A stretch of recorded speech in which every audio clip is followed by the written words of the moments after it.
calculate a rating and performance. Okay, तो हम लोग ने डिफरेंट वेरिएंट ऑफ काउंट्स को देखा.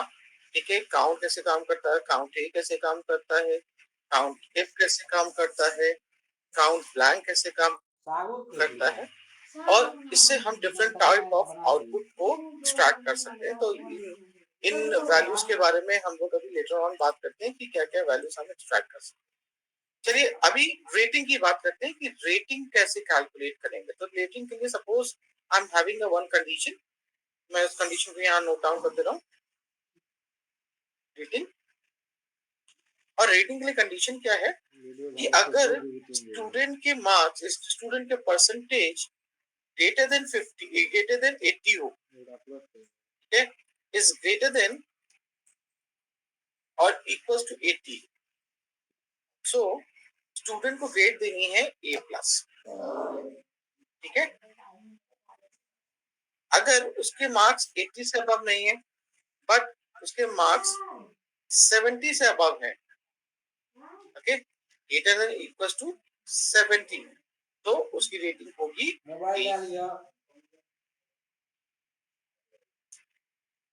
अगर उसके मार्क्स लेस देन 70 है बट ग्रेटर देन 60 है, then I need to print B+. If the marks is greater than, B+, if the marks is greater than equals to 50 and less than 60, so I need to print B only. Okay, अगर उसकी rating 50 से below है, less than 50 है उसके percentage, so simply I need to print fail. ठीक है, तो last time हम लोगों ने देखा था कि हम किसी भी वैल्यू पे डिसीजन लेने के लिए फंक्शन यूज कर सकते हैं इफ. ठीक है, सो इफ क्या है, डिसीजन मेकिंग फंक्शन है जो आपकी हेल्प करता है वैल्यू को इवैल्यूएट करने में कि वो वैल्यू आपके लॉजिक के अकॉर्डिंग सेटिस्फाइड है या अनसेटिस्फाइड है. Right, is it okay? Yes sir, good. चलिए, सो हम यहाँ पे क्या करेंगे, अब देखिए जब हमें एक से ज्यादा वैल्यूज को टेस्ट करना है, तो एक से ज्यादा वैल्यूज को टेस्ट करने के लिए हम फंक्शन की नेस्टिंग करते हैं. Did you know what is nested if? ये वर्ड सुना है nested if? What is nested if? नहीं सुने सर. नहीं सर, सी लैंग्वेज में सुने थे सर. हम उसी लैंग्वेज की बात कर रहे हैं. ठीक है, क्योंकि ये लॉजिक तो हमारे सारे वहीं से आए हैं ना. सी इज द बेस लैंग्वेज, और सारे फंक्शन जो इस तरह के कंपैरिजन को करती है वो सी लैंग्वेज का ही या सी लैंग्वेज की मैथोलॉजी का ही यूज कर रही होती है. ठीक है, सो जब हम एक फंक्शन के अंदर दूसरे फंक्शन को एग्जीक्यूट करते हैं, दो फंक्शन को कंबाइनली एग्जीक्यूट करते हैं, दैट इज कॉल्ड नेस्टिंग. ठीक है, जब हम एक फंक्शन के साथ दूसरे फंक्शन को यूज कर रहे होते हैं, दैट इज कॉल्ड नेस्टिंग. तो हम यहाँ पे क्या करेंगे, क्योंकि इफ फंक्शन के अंदर अगर आप चेक करें तो इफ फंक्शन के अंदर हमारे पास 3 आर्ग्यूमेंट है. पहला आर्ग्यूमेंट था लॉजिकल टेस्ट, सेकंड था अगर ये लॉजिकल टेस्ट ट्रू है तो ट्रू स्टेटमेंट एग्जीक्यूट होगा, और अगर ये फॉल्स है तो फॉल्स स्टेटमेंट एग्जीक्यूट. ओवरऑल हमारे इफ फंक्शन के अंदर खाली एक सिंगल प्लेस है लॉजिक को टेस्ट करने के लिए.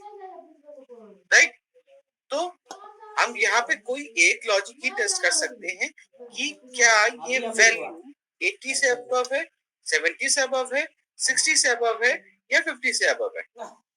ठीक है, हम एट ए टाइम एक से ज्यादा वैल्यूज को टेस्ट नहीं कर सकते डिफॉल्टली. तो ऐसे केस में आपको एक्सेल के अंदर सिगरेट जलाना. Please unmute yourself.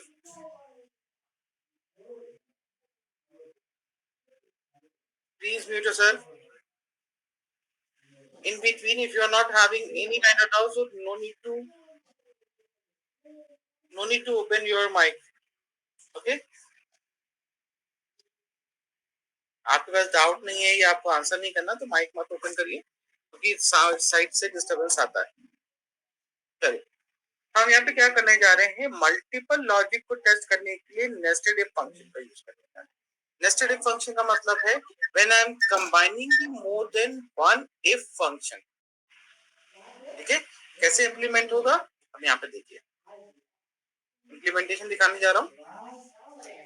तो if the percentage of a candidate is greater than equals to 80%, then I want to print A plus. तो ये आपका हो गया if then condition. If it is not true, so in this section of else, in this section of a false, I need to execute one more if.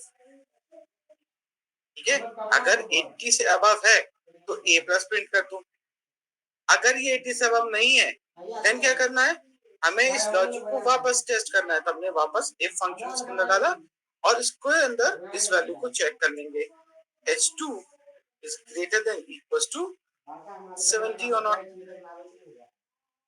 If it is true, so हम यहाँ पे simply press करेंगे, print करेंगे a को। Still, if your value is less than 70, okay, if it is not greater than 70 or it's less than 70, so I want to start a function again, h2 greater than equals to 60 this time or not. Okay, comma लगाया, इसकी value दे दी b plus, comma एक और if start करेंगे because हमारा एक और condition थी कि वैल्यू 50 से अबव है या नहीं। सो h2 is greater than equals to 50, comma b।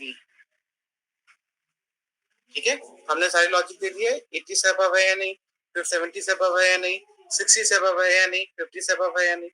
अब अगर अभी भी वैल्यू आपकी अब बड़ी नहीं है, इसका मतलब क्या है, इस स्टूडेंट के मार्क्स लेस देन 50 हैं। ओके, हम यहाँ पे प्रिंट करेंगे, 4 ब्रैकेट ओपन किए थे, 4 फंक्शन ओपन किए थे, 4 फंक्शन को मिनिमाइज कर, इसको क्लोज कर देंगे। ठीक है, चलिए नोट डाउन करिए प्लीज।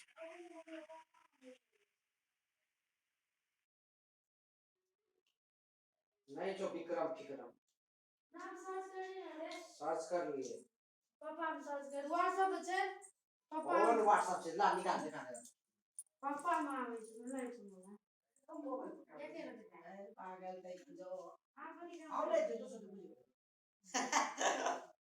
दोसर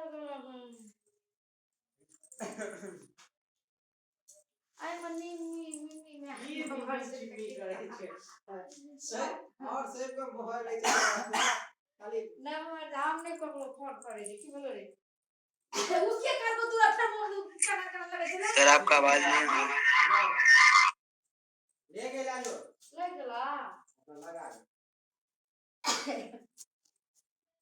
हां सर वो नंबर से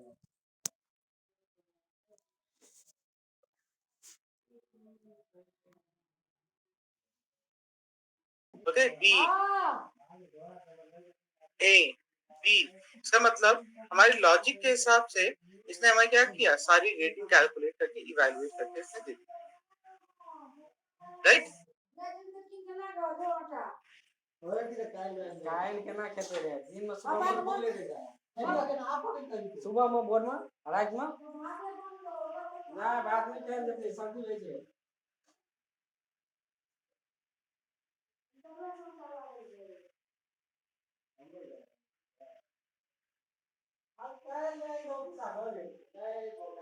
चलिए ये क्लियर है सबको, अब चीज एक चीज और दिखाता हूँ, इस चीज को इवैल्यूएट करने के लिए माइक्रोसॉफ्ट ने एक और तरीका दिया है। अच्छा अभी आपने एक चीज नोटिस करी होगी कि इस फंक्शन को या हमें इस रेटिंग को इवैल्यूएट करने के लिए इफ फंक्शन को बार बार लिखना पड़ा था, राइट। मैं बार बार कीवर्ड एल्स कंडीशन में बार बार इफ कंडीशन को यूज करना पड़ा था, तभी हम उसको यूज करते। सो माइक्रोसॉफ्ट ने क्या किया, ऑफिस 2019 के अंदर एक फंक्शन इंट्रोड्यूस किया व्हिच इज कॉल्ड इफ्स। ठीक है, अब इफ्स फंक्शन का काम क्या है? इफ फंक्शन हमने देखा था कि इफ फंक्शन बेसिकली हमारी हेल्प करता है सिंगल लॉजिक को टेस्ट करने में। अब अगर हमें एक से ज्यादा लॉजिक टेस्ट करने हैं तो उसके लिए हमें मिला है function ifs. By default ifs function के अंदर आर्गुमेंट क्या होता है? इफ्स के अंदर पहला होता है, पहला वैल्यू होती है, पहला आर्गुमेंट होता है लॉजिकल टेस्ट 1 एंड सेकंड होता है वैल्यू इफ ट्रू। ठीक है, पहला लॉजिकल टेस्ट और उसकी ट्रू वैल्यू। अगर ये सही नहीं है, हम डायरेक्टली यहाँ पे सेकेंड लॉजिकल टेस्ट एग्जीक्यूट कर सकते हैं। Okay, second logical test use कर सकते हैं without using if function, because if it is treated as a nesting. Ifs का मतलब है it's a nested function, multiple ifs. ठीक है, तो हमें बार बार इफ वर्ड को लिखने की जरूरत नहीं है, हमें खाली अपना क्या देना है, लॉजिक को देना है और टेस्ट होगा लॉजिक। ठीक है, तो यहाँ पर आ जाएगा ट्रू ट्रू एंड स्टिल ये कंटिन्यू रहेगा। ठीक है, एंड तक जितने टाइम चाहे उतने टाइम लॉजिक को आप यूज कर सकते हैं और इसकी लिमिटेशन नहीं है। चलिए तो मैं इसको यूज करके मैं दिखाता हूँ। इसको यहाँ अप्लाई कर देता हूँ। Ifs this value is greater than equals to 80%, comma print a plus. Otherwise, h2 is greater than equals to 70%, then a h2 is greater than equals to 60%, then print b plus. h2 is greater than equals to 50%, it's b. Otherwise, if h2 is less than 50%, then it's fail. तो हमें यहाँ पे क्या करना पड़ा, fail के लिए भी लॉजिक लिखना पड़ा। ठीक है, दैट इज द डिफरेंस। बाकी हमें इफ वर्ड को बार बार लिखने की जरूरत नहीं।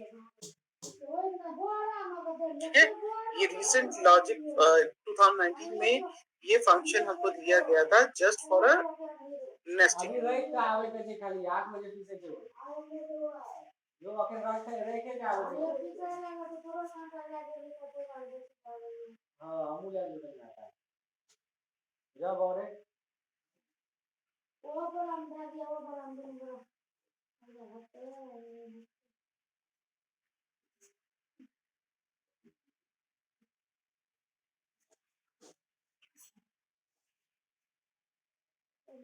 Fine,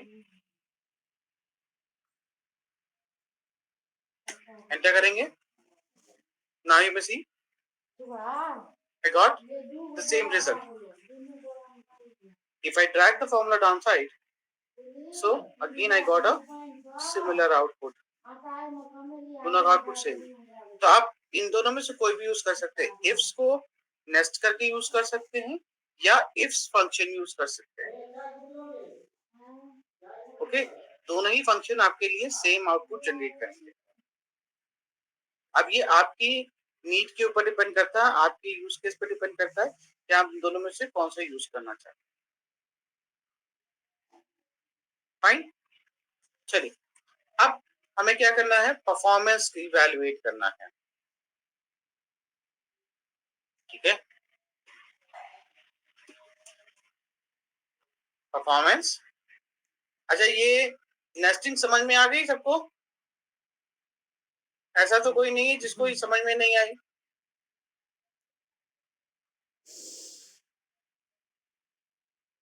hello, yes sir. Nesting clear है सबको? Yes sir, clear. इफ्स वाली और इफ वाली दोनों? Yes sir. चलिए, बहुत बढ़िया। अब हम एक काम करते हैं, परफॉर्मेंस को इवैल्यूएट करते हैं। तो मैं एक छोटा सा काम आपको देता हूँ कि आप परफॉर्मेंस कैलकुलेट करके देखें, ठीक है? बट हम परफॉर्मेंस को थोड़ा डिफरेंटली इवैल्यूएट करेंगे, ठीक है? तो मैं आपको वो कैसे करना है उसका कंडीशन दे रहा हूँ। You can try, okay, and do it.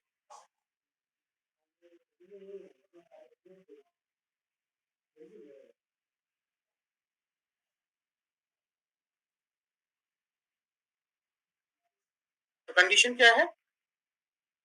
If the candidate percentage is greater than equals to 90%, then simply you need to print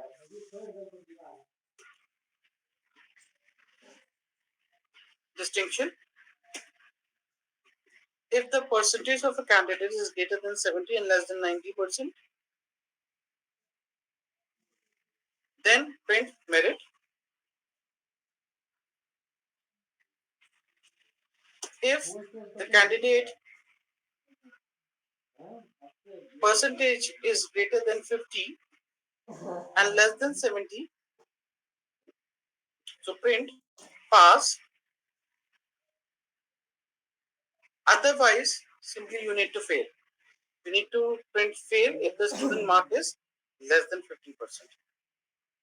Okay? Fail print करना है। But थोड़ा सा ट्विस्ट डालते हैं, इस परफॉर्मेंस को आपको इवैल्यूएट करना है लेस देन सिंबल से। ओके?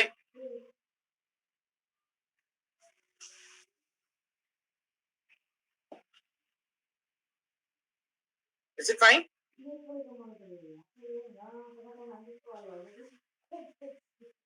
एक बार और बताइए, क्या बताए? मैंने कहा आपको परफॉर्मेंस कैलकुलेट करना है, ठीक है? If the candidate percentage is greater than 90% तो डिस्टिंक्शन प्रिंट करनी है। उसकी परसेंटेज 90 70 से लेकर 90 के बीच में है तो मेरिट प्रिंट करना है। 50 से 70 के बीच में है तो पास प्रिंट करना है, और 50 से बिलो है तो फेल प्रिंट करना है। फाइन? बट इसके लिए आपको जो सिंबल यूज करना है वो लेस देन सिंबल का यूज करना है। ट्राई करिए, ओके? कैलकुलेट करने का कैलकुलेट करिए और अपने आउटपुट को मैसेज में प्रिंट करिए। Okay, do it everyone. चलिए करिए।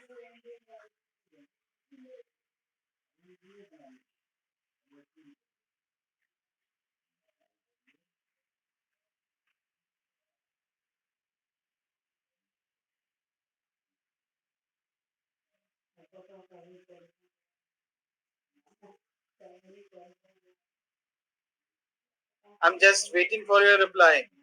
ये मत सोचिएगा कि हम बैठे हैं थोड़ी देर बाद आगे पढ़ने लगेंगे। मैसेज डालिए, मैं देखूंगा क्या आपने लिखा है, ठीक है?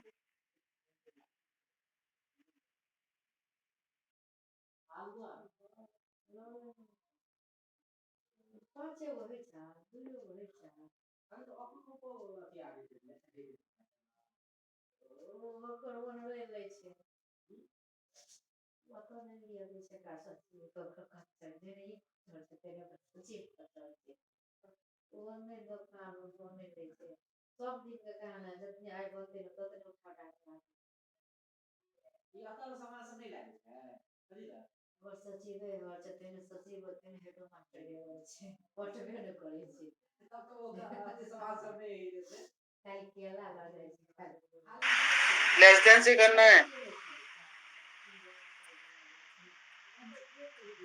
Use less than, greater than का यूज नहीं करना है।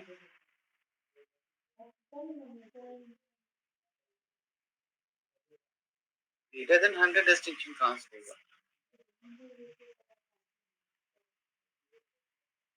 100 डिस्टिंक्शन तो 80 अबव है ना, 90 अबव है ना।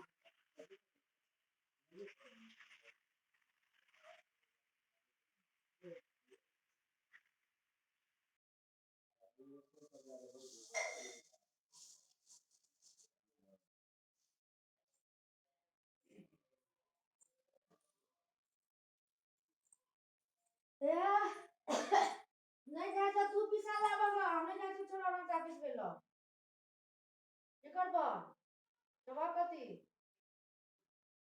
मंजापुर वाले ने दिया था क्लास में कर ले मेरी ये एक रात के पिछले जल्दी से नहीं 8 बजे वो आके पीछे 8 बजे अरे काय नहीं जबीरा ले ना बाइन दे पकड़ दे हमरो ओला ला कर जे बिरो हुआ हुआ ठीक है जी जो ना पिसा ला अच्छे तो अपन सामान करने से जो ना तो पका तू अब राखे छ तू कोन पका हो गेली केना के दिन गुजर जतो तू तो बना ना तो तोरा घुर के आया तो आ स्कूटी ले मार करे छी अपन खाओ दे के स्कूटी ओकर पर ना ना दादा के स्कूटी तो सिखल के गाड़ी में जो रास्ते में रह जे बदल पकड़ मंगा के जो रखता इनर नहीं लावली नहीं लावली तो ठंडा नहीं लगते हैं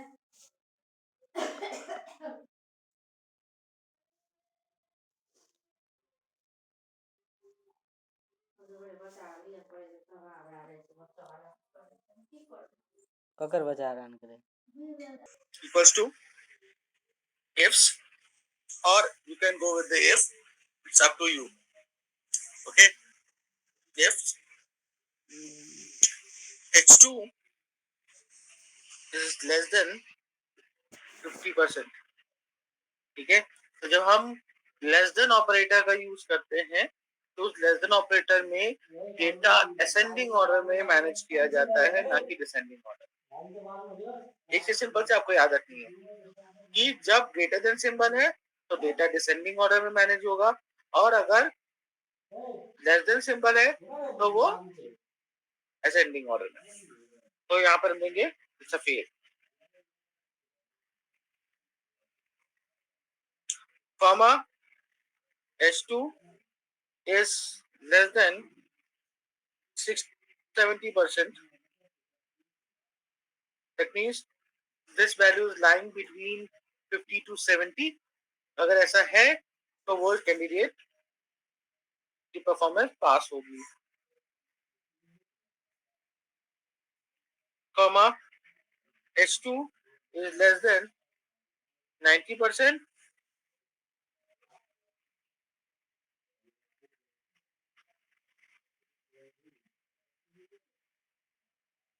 So प्रिंट करना है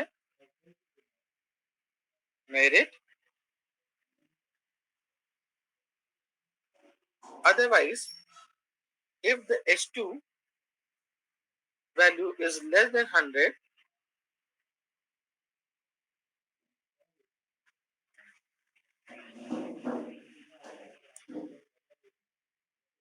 distinction,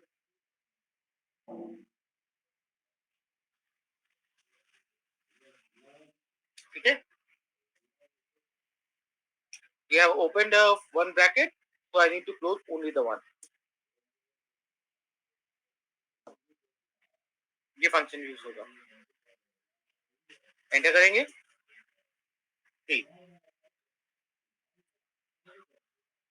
जैक करेंगे तो अकॉर्डिंग टू दी वैल्यूज आपको यहाँ पे उसकी परफॉर्मेंस मिल जाएगी। अब किसी भी कैंडिडेट के मार्क्स अबव 90 नहीं है, इसलिए यहाँ पर कहते हैं डिस्टिंक्शन प्रिंट नहीं हुआ। अगर अबव 90 होते तो यहाँ पे डेफिनेटली ये प्रिंट करता कि आपकी परफॉर्मेंस डिस्टिंक्शन है।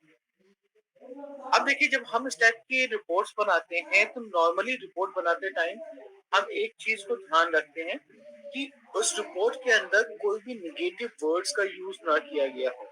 We try to avoid negative words. Why? Because it's basically converted our report negative. ठीक है, तो जितने नेगेटिव वर्ड्स हम यूज करेंगे उतना नेगेटिविटी हमारे रिपोर्ट से दिखाई देगी। ठीक है, सो नॉर्मली हम ट्राई करते हैं कि हमारी रिपोर्ट पॉजिटिव हो। ठीक है, is it okay? Hello, is it fine everyone? Yes, sir. Yes, sir. Yes, sir. Okay, तो रिप्लाई किया करिए। Yes, sir. है ना?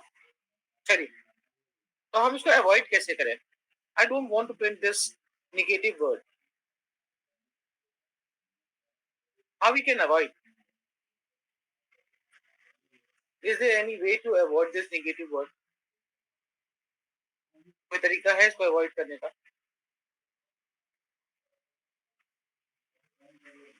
अगर इस पेड़ की जगह कुछ प्रिंट ही ना हो, ब्लैंक कर दें तो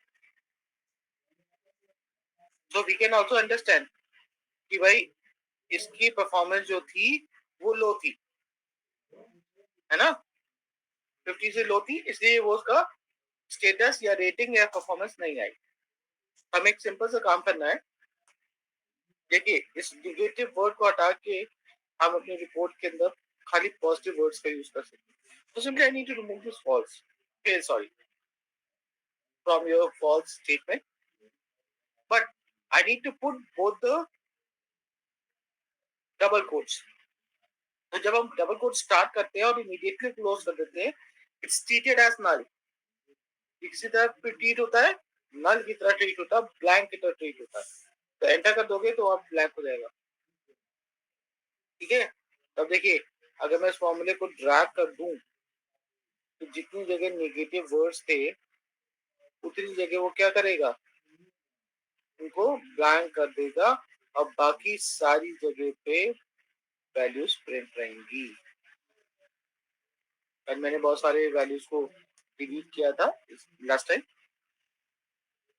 इसलिए ड्रैग करने में टाइम लग रहा है। ठीक है, क्योंकि नेगेटिव वर्ड चलेगा। अब अगर ऐसा है तो हम अपनी किसी भी वैल्यू को इवैल्यूएट करने से पहले ही चेक कर सकते हैं कि इसका स्टेटस क्या है। ओके, तो हमें इसको कुछ ऐसे करना चाहिए था।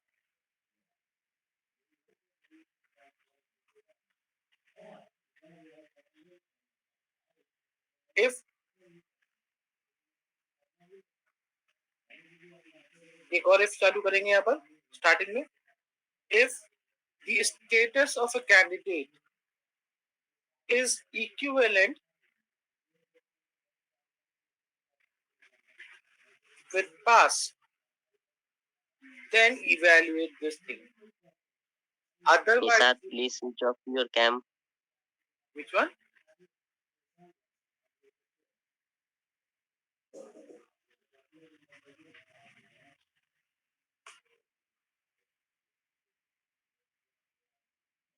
क्या स्विच ऑफ करने के लिए आप कह रहे हो? इसका कैमरा ऑन है।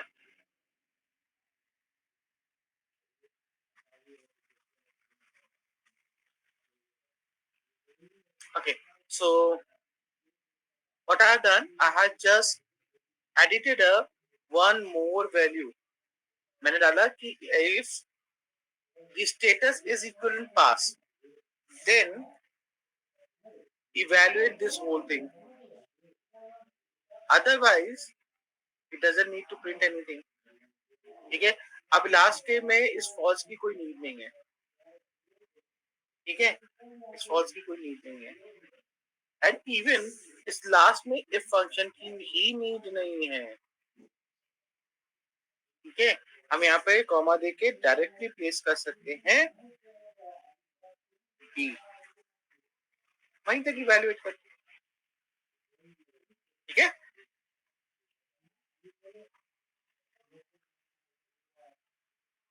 Yes, sir. एंटर करेंगे, आउटपुट आ रहा फॉल्स। आई थिंक कुछ टूट गया है। अच्छा, मैंने इसका फॉल्स स्टेटमेंट नहीं दिया है। If it is true to print this,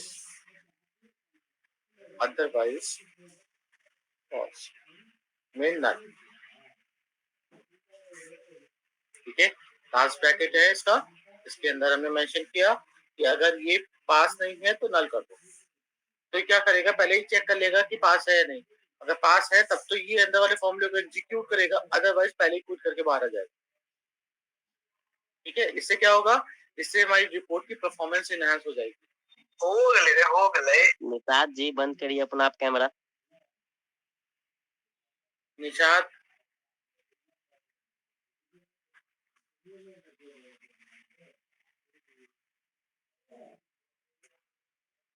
enter किया, ब्लैंक आ रहा है ना। इफ आई डबल क्लिक किया तो you can see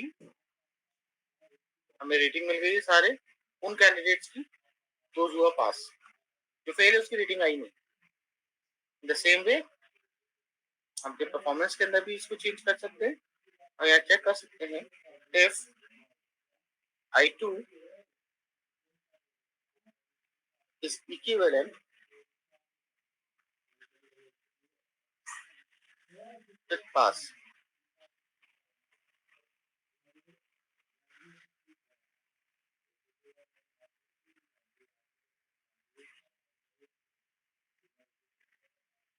So then in that case, check this whole. Okay, otherwise it doesn't need to do anything.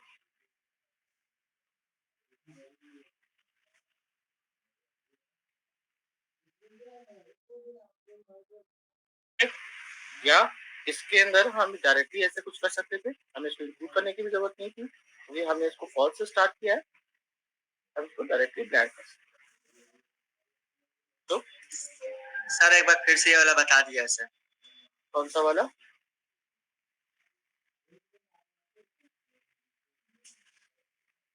ये performance वाला?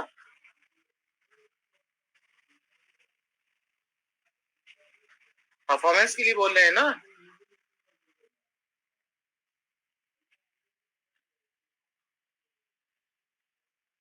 Performance के अंदर हमें खाली एक चीज चेंज करनी है, यहाँ पे फेल लिखा हुआ है, इस फेल को हटा देना है, दैट्स इट। एंटर।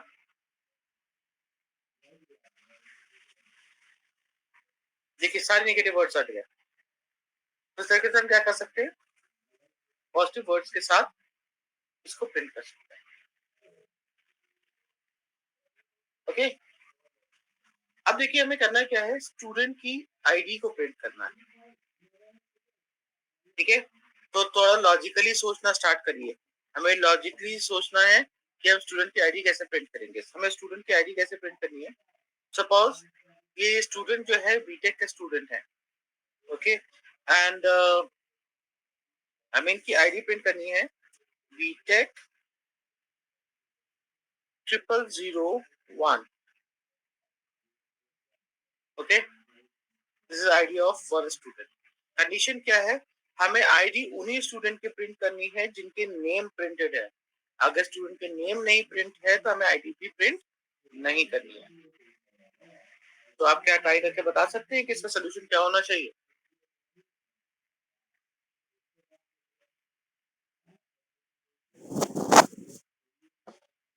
मैंने आपको लॉजिकल टेस्ट करना बताया, मैंने आपको बताया कैसे टेस्ट किया जाता है, क्या क्या चीजें चेंज की जाती हैं। ठीक है, so do you have any solution for this? क्या इसका कोई सोल्यूशन है आपके पास? How to print a student ID if the student name is given?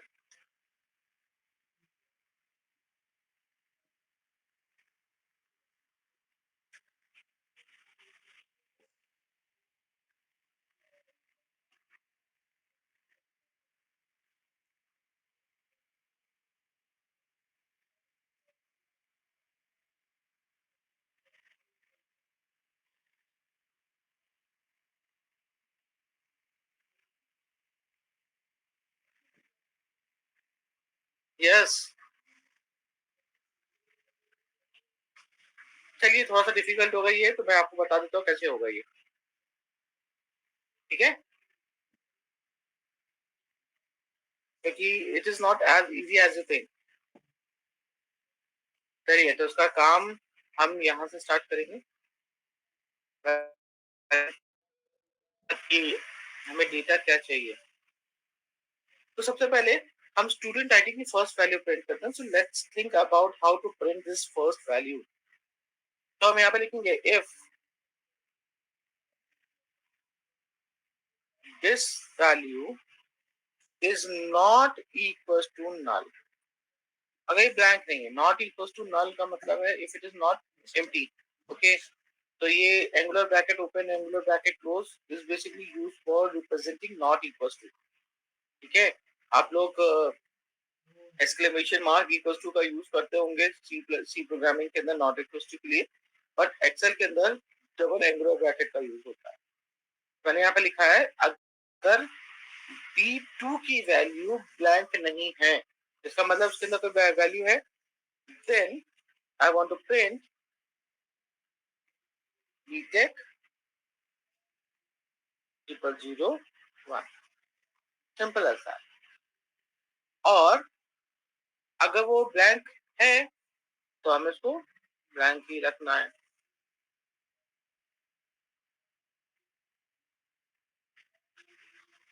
Okay, so this is the way to print the first value.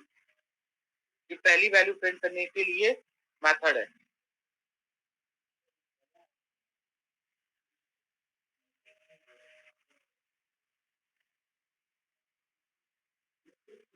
So note blank में double quotation है.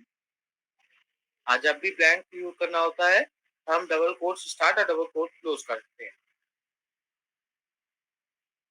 ठीक है, तो ये हमारे लिए क्या हेल्प करता है उस ब्लैंक को प्रिंट करने में.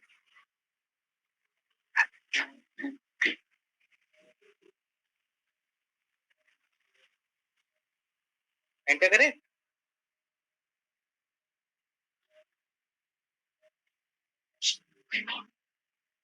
देखिए आपको प्रिंट हो गया. अच्छा, यहाँ से नाम हटा के देखते हैं. गया. Yes sir. वापस नाम ले आएंगे, प्रिंट हो जाएगा. ठीक है, जैसे आप इसके ऊपर नाम लिखोगे तो ये ऑटोमेटिकली इसको प्रिंट कर देगा.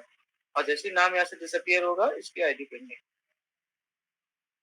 अब क्या है, हमें इसकी आईडी को प्रिंट करना है, कंटिन्यूएशन में आईडी को प्रिंट करना है. बट होगा क्या कि जैसे ही हम इस आईडी को प्रिंट करना स्टार्ट करेंगे तो एक नेम के गैप के बाद दूसरी नेम में वो क्या करेगा, जंप कर देगा. अगर हम नॉर्मल इंक्रीमेंट करते हैं तो नॉर्मल इंक्रीमेंट में क्या होगा, values always depending on the above one. और ऊपर अगर उसको ब्लैंक मिला, ऊपर की साइड एक बार भी ब्लैंक मिला तो क्या करेगा, एरर थ्रो करने लगेगा. ठीक है, तो हम उसको छोटे छोटे पार्ट्स में करते हैं एंड लेट देम सी कि इस वैल्यू को हम कैसे जनरेट कर सकते हैं. अच्छा, इस वैल्यू को जनरेट करने के लिए हमें क्या करना पड़ेगा, अल्फा न्यूमेरिकल वैल्यू के अंदर इंक्रीमेंट करना है. तो अल्फा न्यूमेरिकल वैल्यू में हम डायरेक्ट इंक्रीमेंट नहीं कर सकते. ठीक है, बीटेक 0001 के अंदर हम डायरेक्ट इंक्रीमेंट नहीं कर सकते, हम खुद 0002 नहीं कर सकते.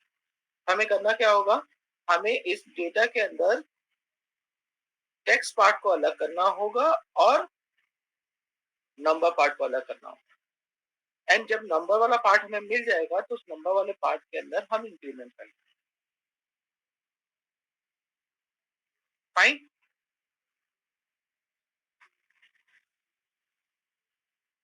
इतना समझ में आया. तो देखिए फंक्शन को कैसे लिखा जाएगा.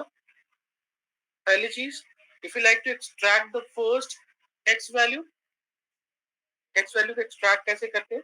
टेक्स्ट वैल्यू को एक्सट्रैक्ट करने के लिए फंक्शन यूज होता है लेफ्ट. ठीक है, अब देखिए अगर मैं किसी भी टेक्स्ट की बात करूं, अगर मैं इस टेक्स्ट की बात करूं तो इसमें तीन तरीके के टेक्स्ट है.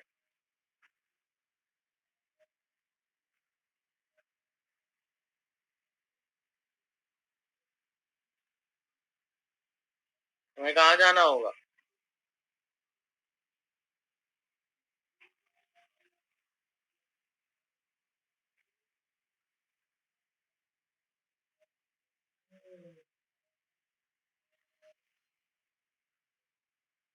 अच्छा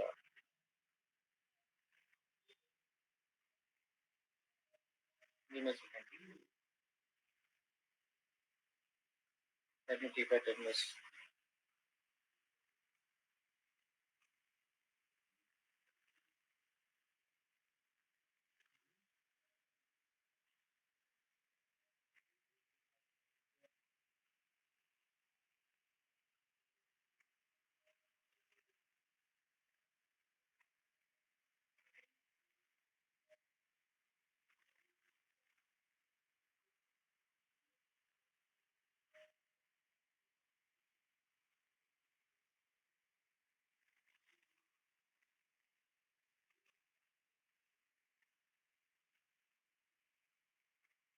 ठीक है,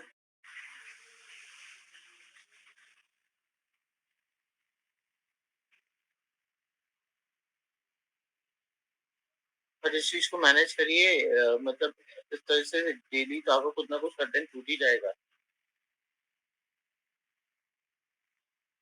ओके, अब देखिए आपके टेक्स्ट के अंदर 3 वर्ड है। अगर मैं इस ग्रेटर देन 50% को बात करूं तो इसके अंदर 3 वर्ड्स है। greater then we have a then word and last to 50। अगर इनकी पोजीशन सेल के अंदर बात की जाए तो ग्रेटर लेफ्ट साइड में आता है, 50% राइट साइड में आता है और मिडिल में आता है then word। सो डेटा एक्सट्रैक्ट करते टाइम हमें डिसाइड करना होता है कि हम किस साइड की वैल्यू को एक्सट्रैक्ट करना चाहते हैं। It's very important to extract the data with the help of text function and ये कई सिचुएशन में हमारे लिए बहुत बहुत यूजफुल होता है। ठीक है, तो हमें करना क्या है, सिंपली हमें यहाँ पर फंक्शन यूज करना है लेफ्ट। सर लेफ्ट फंक्शन क्या करता है, it's help me to extract data from the left side. Cell की लेफ्ट साइड से डेटा एक्सट्रैक्ट करने में हेल्प करता है। It means in the beginning of the word, ठीक है, वर्ड की बिगिनिंग से इस डेटा को एक्सट्रैक्ट करने में हेल्प करता है। तो सबसे पहले ये पूछा है कि टेक्स्ट कहाँ पर है, किस टेक्स्ट में ये एक्सट्रैक्शन करना है और उस टेक्स्ट के अंदर से कितने नंबर ऑफ कैरेक्टर को एक्सट्रैक्ट करना।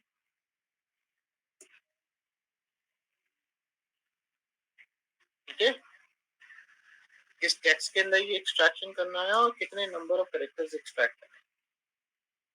तो हम इसको बताते हैं कि सपोज मुझे अगर उसके अंदर से 50% इसमें से फर्स्ट वर्ड को एक्सट्रैक्ट करना है, ग्रेटर देन को एक्सट्रैक्ट करना है, तो मैं यहाँ पे लिखूंगा equals to left.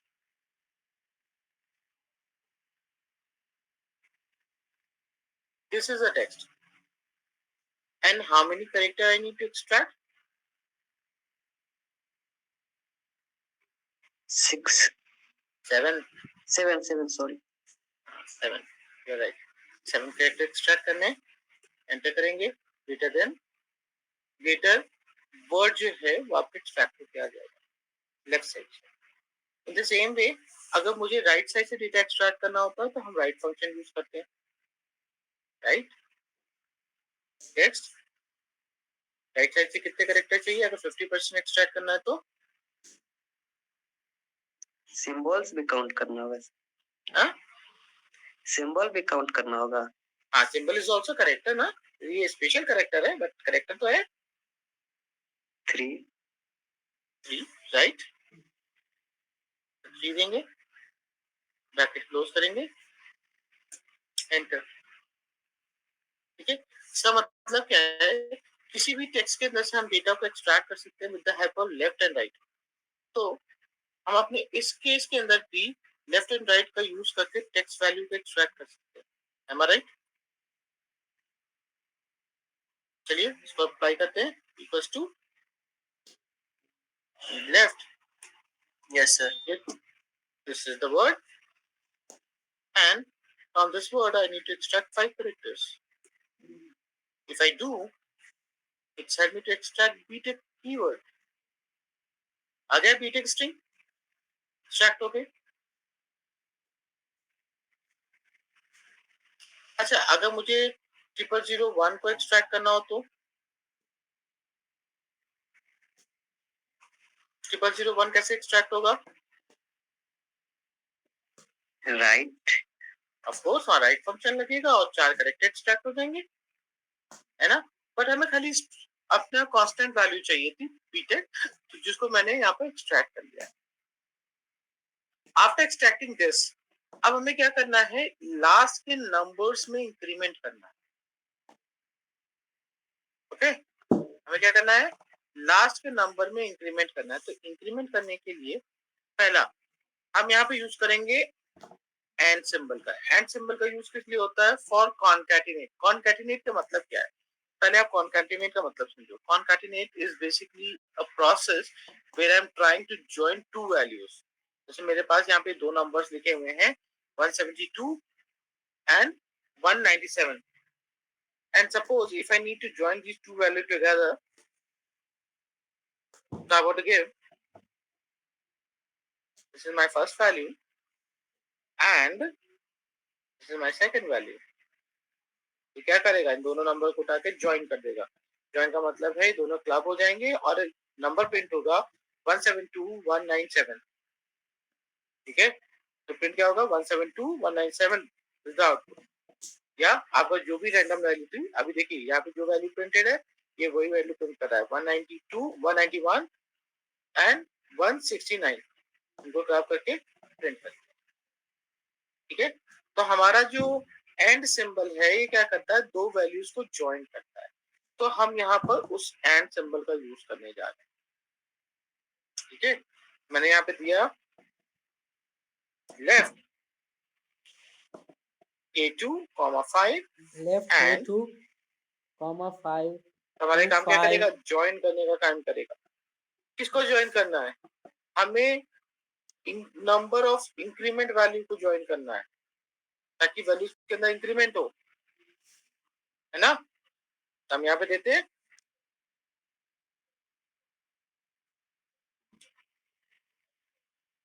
Count.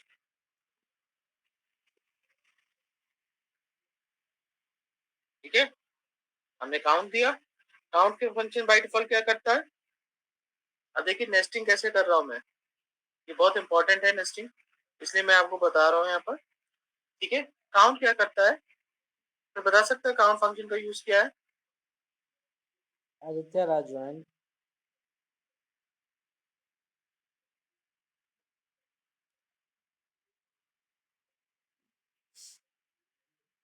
What is the use of count?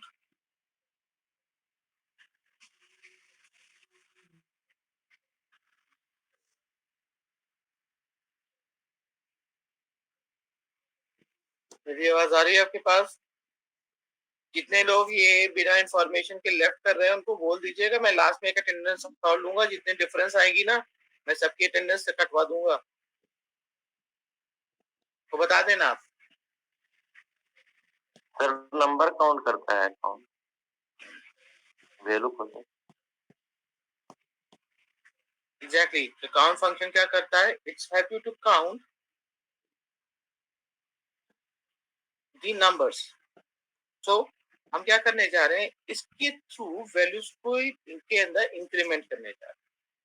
ठीक है, तो हम क्या करेंगे, हम यहाँ पे टाइप करेंगे फर्स्ट वैल्यू, नेम की फर्स्ट वैल्यू कोलन नेम की सेकंड वैल्यू। तो कोलन का यूज क्या है, जब भी हम किसी रेंज को डिफाइन करना चाहते हैं तो वहां पर हमारे पास colon is the method to define range. तो अगर मुझे लिखना हो 1 से 10 तक तो मैं लिखूंगा 1:10। ठीक है, या मुझे प्रिंट करना है 50 to 100 तो मैं लिखूंगा 50:100। तो जब भी हमें रेंज बतानी होती है हम कोलन का यूज करते हैं। तो मैंने दिया B2:B2। अब इसके अंदर हमें जो फर्स्ट वाला B2 है, इस फर्स्ट वाले B2 को क्या करना है, फ्रीज कर देना है। मतलब फ्रीज क्या होता है, मैं फ्रीजिंग आपको बता देता हूँ। जब भी हम किसी रेफरेंस को ड्रैग करते हैं, कभी डेटा को ड्रैग करते हैं, तो क्या होता है, वैल्यूज के साथ साथ रेफरेंस भी ड्रैग होते हैं। रेफरेंस ड्रैग होते हैं मतलब आपका B2 ऑटोमेटिकली B3 में कन्वर्ट हो जाएगा। ठीक है, उसको एक स्टेप और नीचे लेके जाएंगे तो ये B4 हो जाएगा, तो एक स्टेप और नीचे लेके जाएंगे तो ये B5 हो जाएगा। ऐसे करके इंक्रीमेंट होता है। ठीक है, तो अभी देखो मैंने इसके अंदर कोई चेंजेस नहीं किए, मैं सिंपली इसको क्लोज करके आपको डिफरेंस दिखाने की कोशिश करता हूँ। तो यहाँ पर आ रहा है B.Tech 00 और B.Tech 0। और वाई दिस 0 इज कमिंग, क्योंकि वैल्यू सिंगल थी, है ना, काउंट के अंदर सिंगल वैल्यू काउंट। अच्छा, अब हमें एक काम करना है कि जब हम इस डेटा को ड्रैग करते हैं तो हम देखते हैं क्या आउटपुट आता है। इसको नीचे ले जाते हैं और यहाँ पे देखिए प्रिंट वैल्यू सेम हो रही है, बट B2 की जगह B3 हो गई, है ना। B2 की जगह B3 हो गया।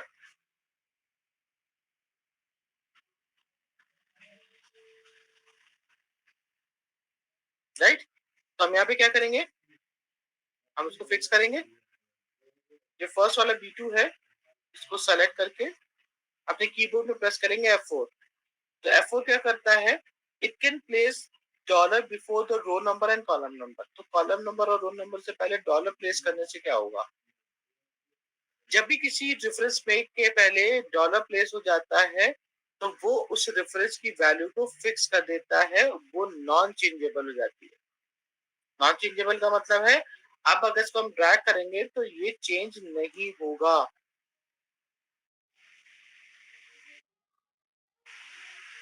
ठीक है, तो देखिए मैंने यहाँ पे प्रिंट किया, अभी भी ये 0 आ रहा है, बट जैसे ही मैंने इसको ड्रैग किया एक स्टेप नीचे,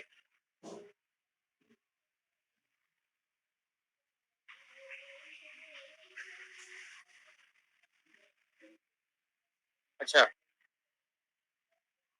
ठीक है, तो यहाँ पे अभी भी 0 आ रहा है। अच्छा ये 0 क्यों रिफ्लेक्ट कर रहा है, कोई बता सकता है 0 क्यों आ रहा है, काउंट क्यों नहीं कर रहा?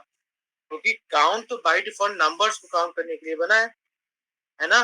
हम यहाँ पे यूज करते हैं काउंट है, बिकॉज हमें तो काउंट टेक्स्ट को करना है। बनाया, अब मैंने इसको ड्रैग किया नीचे, ठीक है 2 आ गया,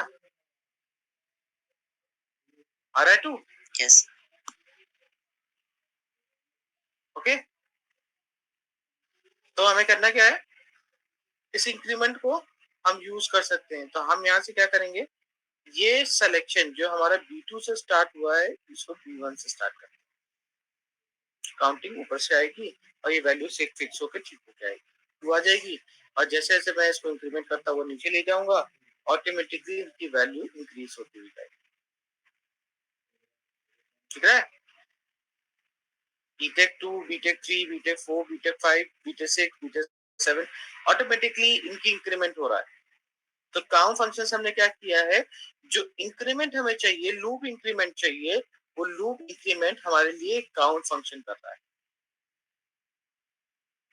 ठीक है, अब अगर हमें ये वैल्यू 3 डिजिट में प्रिंट करनी हो, 4 डिजिट में प्रिंट करनी हो तो कैसे करेंगे, इसके लिए यूज होता है टेक्स्ट फंक्शन। हम एक फंक्शन और ऐड करेंगे टेक्स्ट। ये सारी चीजें मैं आपको डिटेल में पढ़ाऊंगा, ठीक है, तो डोंट वरी, मैं अभी लिख रहा हूँ, इसको आगे हम कैसे समझेंगे, ये सारी चीजें मैं आपको डिटेल में पढ़ाऊंगा। फ्रीजिंग क्या होती है, और रेफरेंस के कितने स्टेज हैं, ठीक है, और टेक्स्ट फंक्शन का यूज क्या है, राइट फंक्शन का यूज क्या है, लेफ्ट फंक्शन का यूज क्या है, ये हम लोग अभी और डिटेल में पढ़ेंगे। मैंने यहाँ पे दिया टेक्स्ट, डायरेक्ट ओपन किया। टेक्स्ट का यूज होता है किसी भी डेटा को फॉर्मेट करने के लिए। तो जब भी आपको डेटा की फॉर्मेटिंग करनी हो तो उसके लिए टेक्स्ट फंक्शन का यूज होता है। ओके, हमने यहाँ पे दिया कि हमारे पास एक नंबर आ रहा है जिसको हमें फॉर्मेट करना है, और उसकी फॉर्मेटिंग हम यहाँ पे डिफाइन करेंगे with the help of zeros. तो 4 जीरोस का मतलब है 4 डिजिट नंबर।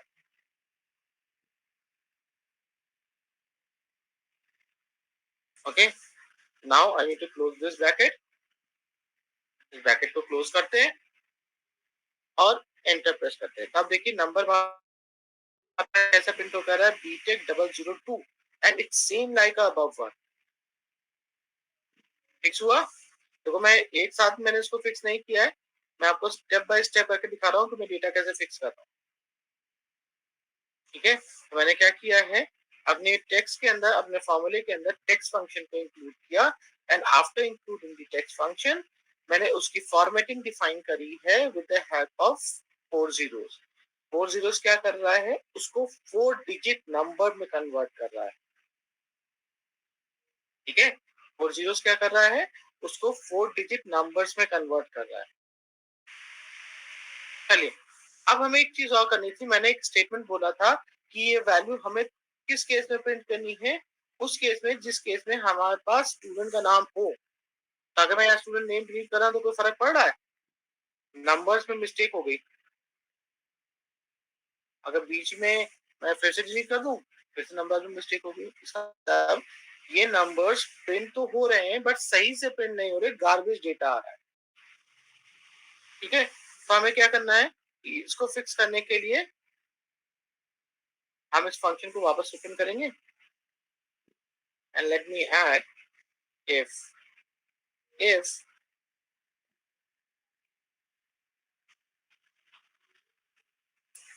B3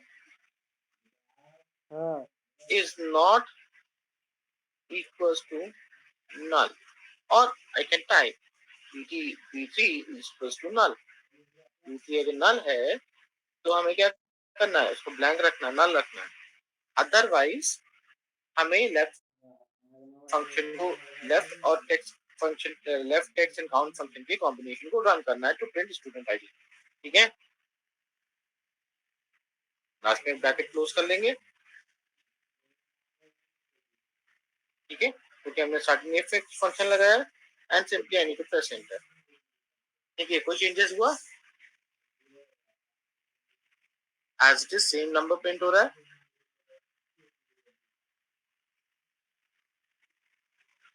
डेटा को ड्रैग किया. अब देखिए नेम डिलीट कर रहा हूँ. ओ सडनली व्हाट हैपन कि वो बीटेक वर्ड जो आ रहा था ऊपर से कैरी फॉरवर्ड हो रहा था वो मिलना बंद हो गया है ना. हम इसको भी फिक्स कर सकते हैं.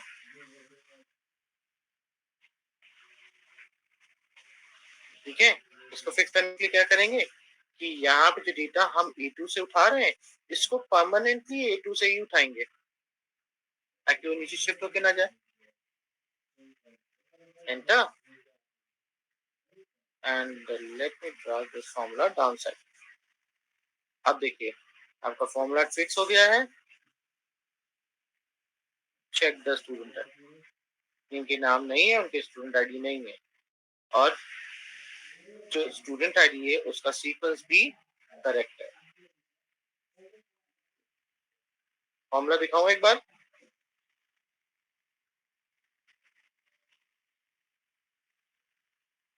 फॉर्मूला एक बार फिर से दिखाऊं.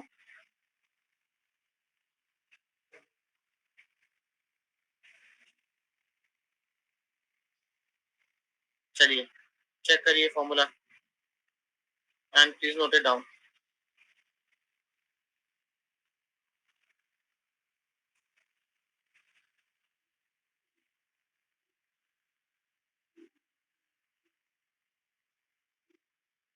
सर राकेश हैंड रेज कर रहा है. हाँ राकेश बताइए. सर टेक्स्ट काउंट का सर ये लॉजिक समझ में नहीं आया है.